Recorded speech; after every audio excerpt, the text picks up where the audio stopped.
There are 5 habits that are suppressing your confidence, and I'm going to give you some sovereign solutions to help you break free, because these habits don't just chip away at your confidence, they quietly suppress the person that you actually desire to be. These habits may seem harmless, but I'm going to show you exactly how these habits do not serve you and how to break free. The first thing is the comparison game. Have you ever heard of comparison is the thief of joy? Anytime we are in our own lane, enjoying our own process, and we look to the right or we look to the left, we see what this person's doing, what that person's doing, we just start looking in all these different directions, we lose joy of what we actually have. We lose gratitude and appreciation and where we are, because we are so worried about what the next person is doing. And a lot of this has to do with social media, especially on Instagram, with all the filters, a lot of the editing. We're also seeing highlights of someone else's life. We're not seeing the normal day-to-day things, you brushing your teeth, putting lotion on. We're not seeing those normal day-to-day things. Your mind is seeing these highlights after highlights after highlights. Then you start having the feeling, what am I doing with my life? I have been there. And then we become invested in other people's lives instead of our own. You see someone who appears to be further along than you, then you start shooting on yourself. I should have done that by now. I should have did this or that. And it doesn't make you feel good. Just remember that comparison is always the thief of joy. Solutions. If you need to, please unfollow or mute any accounts that trigger you or make you feel lack. You have to start reprogramming your mind until you can come to accept that your journey is your journey and their journey is their journey. Everybody is on their own timeline. Get off somebody else's timeline to get on your own timeline. Just remember that nobody else's light can dim yours. You have a light switch. You just have to turn it on. Do some self-reflecting. Do some self-comparison. That's the only comparison, you and you. The second thing is not having discipline. Now, I know the word discipline does not have a positive connotation to it. Actually, I have the definition right here. Discipline is defined as training or obeying rules or a code of behavior using punishment to correct disobedience. So discipline can sometimes get a bad rep depending on how we define it. And so when we hear the word like discipline, like you gotta have discipline, that kind of feels like the word like diet. Who wants to be on a diet? What if we redefine discipline as a practice of showing up for yourself, keeping your word to yourself, a commitment to yourself? Then the word discipline doesn't feel so like failure or shame that may come with it if you don't have the discipline. So let's let discipline be the practice of showing up in alignment with your values, with your vision, with your truth, even when it's uncomfortable or not convenient. Because here's the thing, you already have discipline, but you just have discipline in other things. If you work a 9 to 5, or if you ever have, it takes discipline. If you're expected to be at work at 8 a.m. and you make it there on time, that's discipline. It's keeping a commitment to that job. But the problem is we don't have commitments to ourselves.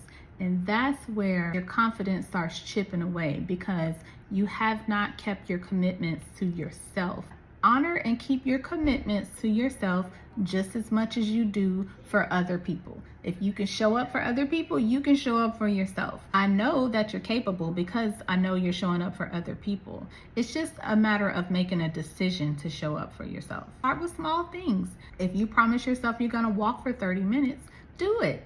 Keep your word to yourself. It's that simple. Discipline is self-respect. So do what it takes to honor your word. And don't see discipline as punishment. See it as staying in integrity to yourself and showing up for the life you desire. The third thing is negative self-talk. Oh my word. This thing in here, this thing can shape your whole life. Whatever you repeatedly tell yourself, it becomes true. You cannot expect to rebuild your confidence if you are just going on and on and on with this negative self-talk. It just naturally rolls off your tongue, and that tells me that this is a pattern that you've been on for a long time that has gained momentum. What you repeatedly tell yourself, you start to feel that it's true, and then it becomes a truth in your life. And because it's true, you believe it, and you believe it because it's true. And so you just on this you're just on this cycle.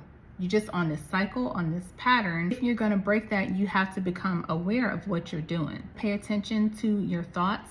Pay attention to your words. There are some crazy thoughts that come through our minds, but I like to do something that I call turn your butt around. You may say, I'm having trouble with this and I cannot do it. I never really do anything right, but I'm learning. When you turn your butt around, you put something at the end of that so you don't stop there. So we become aware of that and we turn our butt around, and you put a but at the end of that, B-U-T, not the other word, at the end of that sentence. That gives you an opportunity to neutralize it and do a U-turn and go in the other direction. That also allows you to speak life into yourself, honor and neutralize what it is that you're feeling. I have trouble catching on with things, but I am willing to learn and I am doing my best. That feels a whole lot better. If you're ready to stop self-defeating habits like these and start learning how to be the woman that you are truly called to be, whether it's working with me in a one-on-one or diving deeper into this journey, you don't have to figure out this all alone. Click the link in the description to book a one-on-one, or make sure you subscribe. The fourth thing is you overthink everything. When you overanalyze everything, this is just fear, stress, perfectionism. This feels like stagnation. This feels like fear of making the wrong decision, and worry does not change a thing. Confidence comes from making a decision, and let me tell you, there is no wrong decision. Make sure you lead from wisdom instead of worry. And what I like to do is I like to ask myself, the sovereign version of me, whatever it is I'm overthinking, if it could be resolved, what would the sovereign version of me choose? How can I make this easy? How can I make this decision easy? What lesson can I extract from this? Also, I like to set a timer, whether you set a timer for 2 minutes, as much as 15 minutes. That gives you some time to just allow your mind and brain to process. And when that timer goes off, you make a decision. Confidence comes from making decisions. You have to start deciding. And in a way, you're already deciding, because when you don't make a decision, that's deciding not to decide. Are you open to new experiences? That's our fifth one. Playing it safe keeps you in the comfort zone and in familiarity. And I cannot tell you how many women that I coach are not open to new experiences. I was there and I was that woman. I had someone ask me, outside of being mother, outside of being a family woman, what do you enjoy doing? And I could not give her an answer. And this really got me into thinking that I was really living life on autopilot. I had no hobbies, I had no passions, I didn't even know what I liked anymore. And that chipped away at my confidence, because confidence is built at the edge of discomfort. When you are open to trying new things, you stretch yourself, you are placing yourself in the unknown. And I must say, it feels really good when you can, the feeling is almost like walking up to the edge of a diving board and you are looking down at that blue water and you just take the jump. Of course, you're gonna be afraid, you may have some reservations, but you just take the plunge and you do it. When I got divorced, I started immersing myself in so many experiences. Can you believe I had not been to the movies by myself ever? I went overseas again. I hadn't been overseas in almost 20 years. I started going to group fitness classes and I just put myself out there. And when you put yourself out there, a lot of times you're gonna meet a lot of people who are on the same journey as you. So get some hobbies.